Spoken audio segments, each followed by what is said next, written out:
Hello बच्चों, कैसे हैं भाई सब लोग। देखो यार, आज हम अपना पार्ट थर्ड साइंस का शुरू करेंगे। जैसे कि तुम्हारे सामने ये लेसन हमने यहाँ पर छोड़ा था कल, कि पदार्थों को अलग करने की जो अलग अलग प्रक्रिया हमारे पास थी। तो हमने पहले क्या किया था, हैंड पिकिंग किया था, तब हमने थ्रेसिंग किया था, तब सीपिंग किया था, तब अब हमारे पास फोर्थ है ये सेडिमेंटेशन, डिकेंटेशन एंड फिल्ट्रेशन। यानी हम सेडिमेंटेशन भी करते हैं, फिर डिकेंटेशन भी करते हैं और लास्ट में फिल्ट्रेशन करते हैं। तो ये भी अलग करने की विधि है अलग अलग प्रकार से। जैसे ये कह रहा है कि some time it may be possible to separate components of a mixture by winnowing and picking. Winnowing भी हमने की थी इससे पहले, जिसको हम कहते हैं हवा के द्वारा जो है उसको अलग करना, फेंटना जिसको कहते हैं, सतरना जिसको कहते हैं हम, विनोइंग। तो वो भी की थी हमने। लेकिन कई बार क्या होता है कि possible to separate component, sometime it may not be possible. कभी कभी क्या होता है कि ये संभव नहीं हो पाता है, क्या, separate components for a mixture by winnowing and hand picking. मतलब कभी कभी ऐसा होता है कि हम हवा करने से भी और हाथ से अलग करने के बावजूद भी हम ऐसे पदार्थों को अलग नहीं कर पाते हैं। फॉर एग्जाम्पल, उदाहरण के लिए क्या है, there may be lighter impurities like dust or soil particles in rice or pulses. How are such impurities separate from rice or pulses before cooking?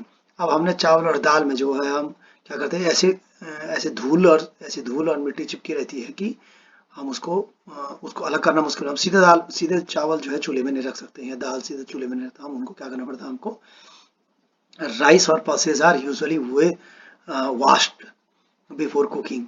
अब हम क्या करते हैं, उनको वॉश कर देते हैं, धो देते हैं, नहीं धोते, और फिर वो काला काला पानी सा, वो और गंदा पानी सा ऊपर आ जाता है और उसको हम हटा देते हैं सब। तो वो भी अलग करने की प्रक्रिया है। उसमें भी अगर क्या होता है कि इम्प्योरिटीज रहती है, कई केमिकल्स रहते हैं, कई पदार्थ ऐसे रहते हैं जो हमको उसमें से दिखते नहीं है, कई बार इतने बहुत बारीक से, तो उसमें पानी, गर्म पानी या उसमें पानी डालने से क्या होता है, वो सारी चीज़ें ऊपर आ जाती है ना, बिफोर कुकिंग। हम लोग इस तरह से धोते हैं उसे।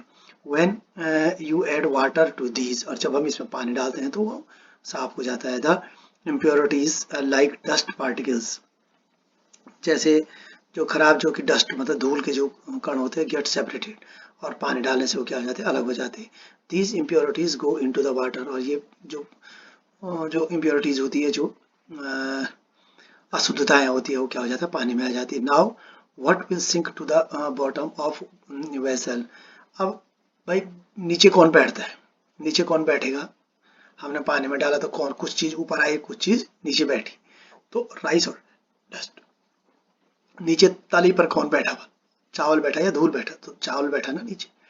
वाई, क्यों, ऐसा क्यों हुआ। Have you seen that the vessel is tilted to pour out of the dirty waters. क्या तुमने देखा कि तुमने वो जो है ऊपर आ जाता है, क्यों, ऐसा क्यों होता है कि जो है पानी के साथ वो ऊपर आ जाता है, धूल और पानी जो कोई हमको गंदा सा दिखने लग जाता है। when the heavier component in a mixture settle after water is added to it, the process is called sedimentation. Sedimentation की प्रक्रिया भी यही है कि जब हम किसी पदार्थ में पानी डालें और उसके बाद क्या होता है कि वो भारी चीज जो है वो नीचे बैठ जाए, settled after water is added to it। और जब हम उसमें कोई भारी पदार्थ में पानी डालें और वो नीचे बैठ जाए और उसके जो डस्ट पार्टिकल्स हैं या अशुद्धता है वो ऊपर आ जाए, तो इस प्रकार की प्रक्रिया को, इस प्रकार के अलग करने की प्रक्रिया, पदार्थों से इस प्रकार अलग करने की प्रक्रिया को सेडिमेंटेशन कहते हैं। सेडिमेंटेशन, नीचे बैठना, जैसे हम रेत को है, अब हमको पता है कि यार इस पानी में जो है बहुत सारा, इस रेत में जो है बहुत सारी चीजें हैं, तो हमने उसमें पानी में डाल दे तो रेत नीचे बैठ जाती है और पानी पानी अलग हो जाता है, तो रेत भी साफ हो जाती है कई बार। तो सेडिमेंटेशन, या हैवी चीज नीचे बैठ जाती है और गलत चीजें को हटा देते हैं, तो उस प्रक्रिया को सेडिमेंटेशन कहते हैं। When the water along with the dust, जब पानी के साथ, पानी जो है डस्ट और धूल के साथ जाता है, इज रिमूव्ड, और जो पानी के साथ जो अलग हो जाता है उसे, the process is called the decantation. ये देखो, दोनों प्रक्रिया एक साथ होती। जब जब पानी जो हैवी, जो भारी वस्तु जो है जमीन में बैठ जाती है, गिलास के, लोटे के, पतीले के, बर्तन के नीचे बैठ जाए, तो उसको कहते हैं सेडिमेंटेशन। और जो पानी के साथ ऊपर जा जाए, अब जो पदार्थ पानी के साथ हल्की पदार्थ ऊपर आ जाते हैं और उसको हम हटा देते हैं तो उसे उस प्रक्रिया को कहते हैं डिकंटेशन।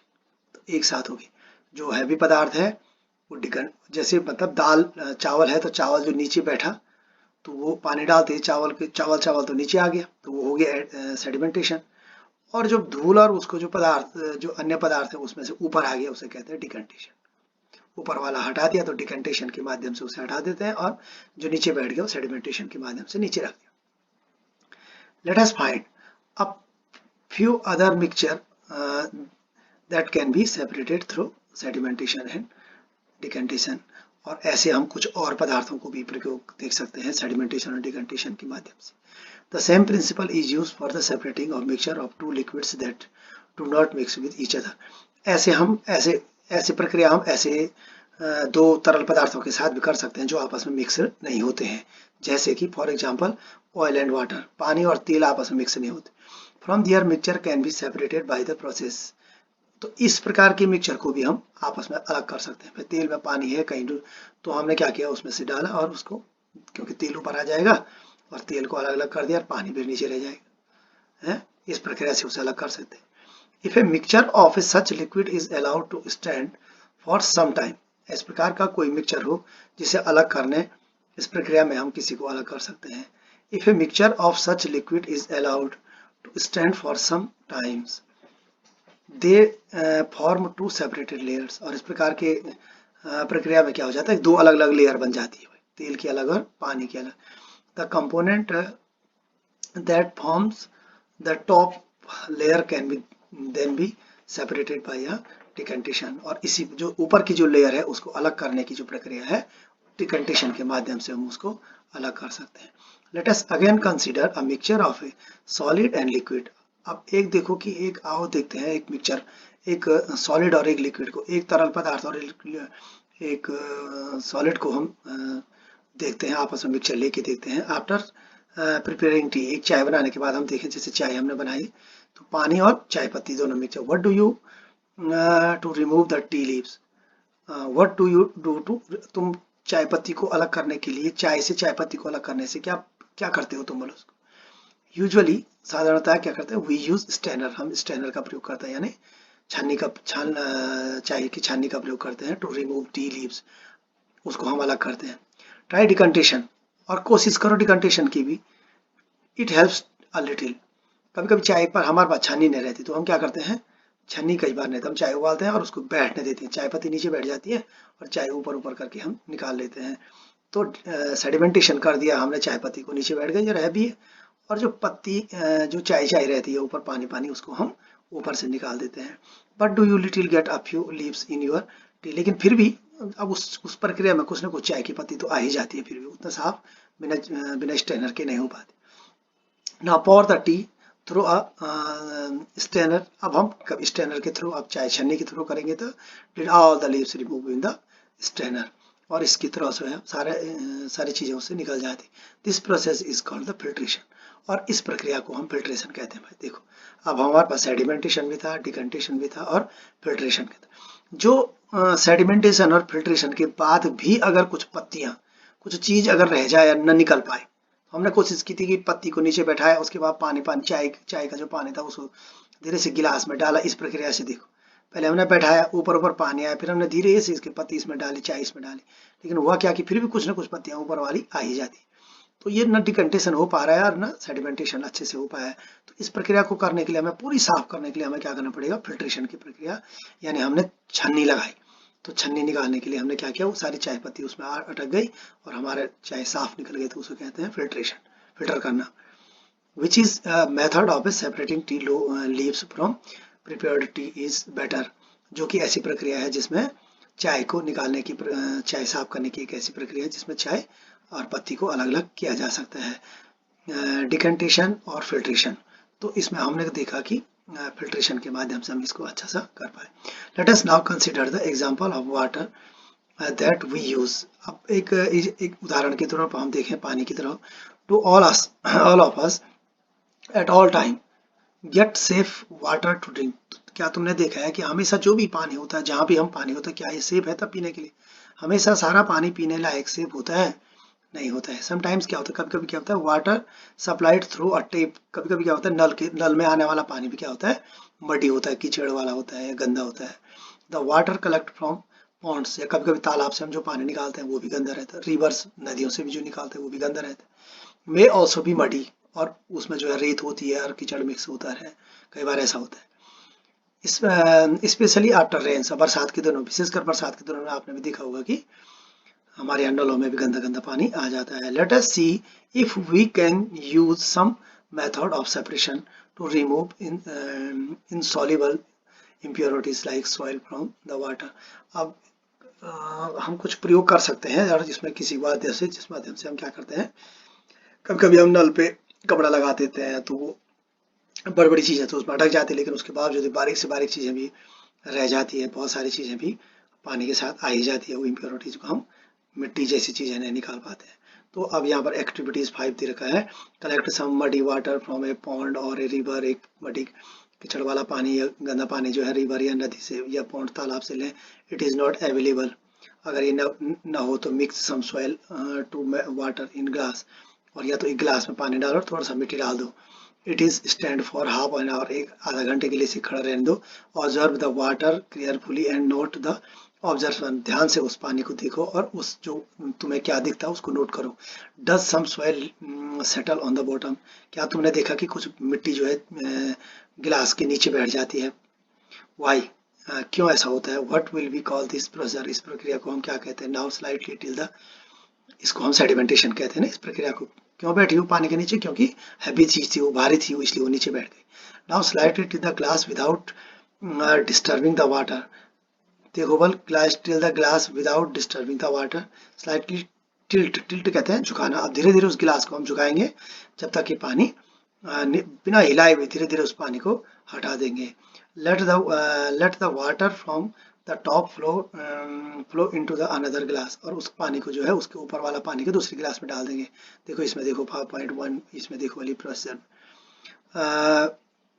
What will be call the process, इस प्रक्रिया को आप क्या कहेंगे? इसको हम इस पर क्या कहेंगे? डिकंटेशन कहेंगे, है ना। It is water in the second glass till muddy, और क्या तुम्हें लगता है कि अभी भी ये पानी, अभी हमने पहले डिकंटेशन सेडिमेंटेशन किया था, फिर उस ऊपर वाले पानी को हटाया तो वो क्या हो गया, दूसरे गिलास में डाला ऊपर ऊपर का हिस्सा, तो हम डिकंटेशन किया। डिकंटेशन करने के बावजूद भी हमें लगता है कि अभी भी पानी का कलर क्या है, अभी भी ब्राउन जैसा दिखता है, या मडी जैसा भी हल्का सा पीला पीला सा पानी दिखता है। नाउ फिल्टर इट, अब इसके बाद ये फिर भी अब इतना होने के बावजूद भी पानी गिलास साफ नहीं हो पाता, तो अब हम इसको तीसरी प्रक्रिया में क्या करते हैं? फिल्टर करते हैं। Now filter it, did the T strainer work, क्या इसमें अब चाय की छन्नी काम करेगी? नहीं करेगी, क्योंकि ये पीलापन तो चाय की छन्नी से भी नहीं जाएगा। Let us try filtering the water through a piece of cloth, अब सोचो कि कपड़े की थोड़ा एक कपड़ा लगाओ, उससे साफ करो, लेकिन उससे भी नहीं होगा। इन पीस ऑफ क्लॉथ, एक कपड़ा, इन अ पीस ऑफ क्लॉथ, एक कपड़ा लगाओ। Small holes on pores remain in between the women threads, अब होता क्या है कि महिलाओं के छोटे छोटे कपड़ों में तो थोड़ा सा नहीं होता है, या जो सिले हुए कपड़ों में क्या होता है कि थोड़ा सा छेद रहते ही रहते हैं, तो पानी तो आ जाता है, लेकिन फिर भी क्या होता है कि वो पानी ही आता है, और वो मड़ी जैसा पानी फिर भी दिखता है, कलर उससे हट नहीं सकता।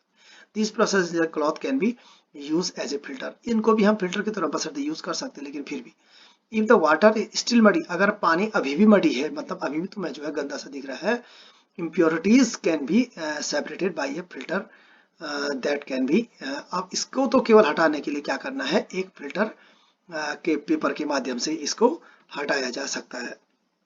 ये देखो यहाँ पर ये कह रहे हैं कि स्मॉलर पोर्स रहते हैं। अब filter paper is one such filter that has be very fine pores in it, अब ऐसे फिल्टर पेपर जो बनाए जाते हैं, देखो कागज के फिल्टर पेपर ऐसे बनते हैं जो बिल्कुल इतने छोटे होते हैं कि इसमें कुछ भी निकल नहीं सकता, केवल पानी के अलावा सारी चीजें बाहर रह जाती। That has very fine portion, बहुत ही छोटे इसमें छेद होते हैं। देखो 5.9 में आपने देखा, ये फिल्टर पेपर हम खुद भी बना सकते हैं इस तरह से। अब filter paper folded shown in the steps involved in the using filter paper, filter paper को किस तरह से यूज कर सकते हैं यहाँ पर तुम देख रहे हो। अब filter paper folded in the form of a cone in fixed into the funnel, फिर फनल की तरह इसको बना सकते हैं, हम ठीक है। और यहाँ पर इसको लगा सकते हैं और उसके बाद इसको ऐसे इसके ऊपर रख देंगे, तो एक कीप के ऊपर रख देंगे इसको बना करके ऐसा, और उसको सब पानी डालते रहेंगे तो ये धीरे धीरे करके टपक टपक करके निकलता है। देखो सॉलिड पेपर, अब इसमें देखो 5.10 के ऊपर the mixture is then poured in the filter paper. अब पोर्ड हो जाता है, इसमें धीरे धीरे छन जाता है फिल्टर पेपर के माध्यम से। Solid particles in the mixture do not pass, तो जो भी थोड़ा सा भी सॉलिड होगा, कोई थोड़ा सा भी कठोर होगा, थोड़ा सा भी बारीक, तो उस फिल्टर पेपर से बाहर नहीं निकल पाएगा through it and remain on the filter paper. ये बाकी फिल्टर पेपर में ही रह जाएगा और पानी जो निकलेगा एकदम सफेद पानी यहाँ से निकल जाएगा। Fruit and vegetable juices are usually filtered from drinking separate the seed and solid particles of pulp। अब जो गुदा उदा पल्प कहते हैं गुदे को, जब हम लोग संतरा या आदि को जूस को करते हैं तो वहां से भी हम क्या करते हैं, इसी प्रकार के फिल्टर पेपर लगा करके सारा जूस का जो गुद्दा होता है वगैरह जो भी होता है सॉलिड आगे भी चीजें होती है उसको हम साफ और जूस एकदम से प्योर निकल पाते हैं। जो डब्बों में जूस मिलता है वो इसी प्रकार का फिल्टर लगा करके निकाला जाता है। बाकी सब चीजें जो है उधर छूट जाती है, इस बाकी साफ जूस जो है बाहर निकल पाता है। The method of filtration is also use in the process of preparing cottage cheese paneer. देखो, और हम इस प्रकार के बहुत सारी चीजों को कॉटेज बनाने में करते हैं और मस्त पनीर बनाने में प्रयोग करते हैं। देखो, दूध को हमने छाना, उसके बाद हमने उसको फिल्टर पेपर रख दिया, दूध फाड़ा और उसके बाद उसको फटने के बाद दूध को हम फिल्टर पेपर या किसी में रख देते हैं, उसके बाद उसको जो है उसका जो ऊपर वाला हिस्सा रहता है उसको हम उससे पनीर बन, you might have seen that to making paneer, तुमने पनीर बनाने की प्रक्रिया देखी होगी। But a few drops of lemon juices are added to milk, जब हम दूध में जो है कुछ नींबू की बूंदें डाल देते हैं एज इट इज बॉयल, सच उसको गर्म करते हैं। This given a mixture of particles of solid paneer and liquid, पानी और पनीर का टुकड़ों का एक जो है लिक्विड मिल जाता है हमको, एक सॉलिड मिल जाता है, लेकिन the paneer is then separated by filtering the mixture through the fine cloth और स्टेनर। अब हम इसको छानने के द्वारा भी या कुछ कपड़े के ऊपर डाल करके भी हम इसको पनीर को पानी को नीचे नीचे फेंक देते हैं और जो बचा हुआ चीज रहते हैं उसको हम पनीर बना लेते हैं और उसको खूब टाइट टाइट निचोड़ करके उसको निकाल लेते हैं और फ्रिज में रख लेते हैं, फिर उसको पनीर हमारी तैयार हो जाती है। ठीक है, और ये प्रक्रिया हमने आज इसमें पढ़ी है। तो एक और पार्ट इसका रह जाएगा क्योंकि काफी बड़ा लेसन था, इसको 3 पार्ट हमने इसको कर दिया, एक और पार्ट हम इसको कल फिनिश करेंगे, तो 4 पार्ट हमारे इसके हो जाते हैं। तो 4 पार्ट के बाद ही हम इस पार्ट को समझ पाएंगे, तब इसकी एक्सरसाइज करेंगे। 6 और 7th वालों ने अपना 5th लेसन कंप्लीट कर दिया। अब आप लोगों का अभी एक और पार्ट रहेगा इस लेसन का, इसके बाद हम उसको इवोपोरेशन यानी भाप बनने की जो प्रक्रिया होती है उसको भी हम, किसी चीज में हम कोई चीज रह गई तो उसे भाप बन के कैसे निकाल सकते हैं उसको कल इसके, और एक दूसरा पार्ट है उसको कल फिनिश करेंगे। ठीक है, ओके बाय।